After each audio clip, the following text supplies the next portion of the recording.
সাম্প্রদায়িকতা থেকে বিভাজনের রাজনীতি বন্ধ করা, দ্রব্যমূল্য বৃদ্ধি রোধ করা, ভোটাধিকার হরণ বন্ধ করা, শিক্ষা, স্বাস্থ্য, পানীয় জল, রাস্তাঘাট মেরামত করা, বেকারদের কর্মসংস্থান, সংবিধান ও যুক্তরাষ্ট্রীয় ব্যবস্থা রক্ষা করার দাবি জানিয়ে সিপাহীজলা জিলা পরিষদের ৮ নং আসনে সিপিআই মনোনীত প্রার্থী মোহাম্মদ সেলিমকে বিপুল ভোটে জয়যুক্ত করার লক্ষ্যে রবিবার সকাল থেকে দুপুর ২টা ৩০ পর্যন্ত পূর্ব দুর্লভনারায়ণ শিকারিবাড়ি এলাকায় সিপিআইএমের ভোট প্রচার ও মিছিল অনুষ্ঠিত হয়।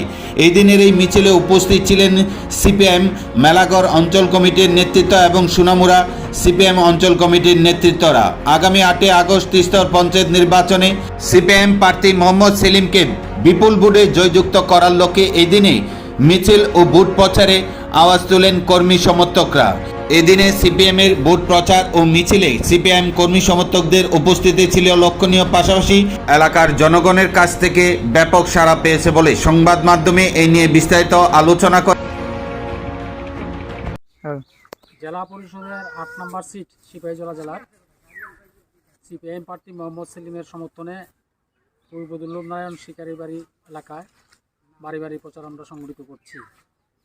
জানেন যে ব্যাপক সন্ত্রাস তৈরি করে পঞ্চায়েত এবং পঞ্চায়েত সমিতি স্তরে প্রার্থী দেওয়া যায়নি এবং জেলা পরিষদের আরও ২ জন প্রার্থীকে সেখানে ভয় ভীতি হুমকি এবং বাড়িতে বোম ফেলে দিয়ে তাদের নমিনেশনও প্রত্যাহার করে নিয়েছে।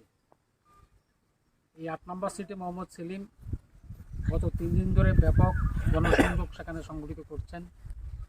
এতে যুব অংশের নানা স্তরের মানুষ এই প্রচারে সামিল হচ্ছেন এবং মানুষের একটাই বক্তব্য যে এই যে সন্ত্রাসের রাজত্ব, মানুষ দেখেছেন এই রাজ্যের পঞ্চায়েত নির্বাচন ২০১৪ সালে বাছার আগে যেভাবে উৎসবের মেজাজে ভোট হতো, গ্রামের মানুষ তার নারীর সাথে সম্পর্ক ছিল পঞ্চায়েত নির্বাচন। ২০১৮ সালের পরে মানুষ পঞ্চায়েত নির্বাচন কি এটা জানে না। ২৮ থেকে ২৭-২৮ বছরের যে যুবক যুবতীরা আজকে আছেন তারা পঞ্চায়েত নির্বাচনে গত ১০ বছর ভোট দিতে পারছেন না। এতে ভোটটা কিভাবে দিতে হয়, কিসে ভোটটা হয়, কয়টা ভোট দিতে হয়, এগুলো অনেক ভোটাররা জানেন না। এমন পরিস্থিতি তৈরি করে রেখেছে ১৮ সালের পরে, যার ফলে এইবার একটা সুযোগ তৈরি হয়েছে।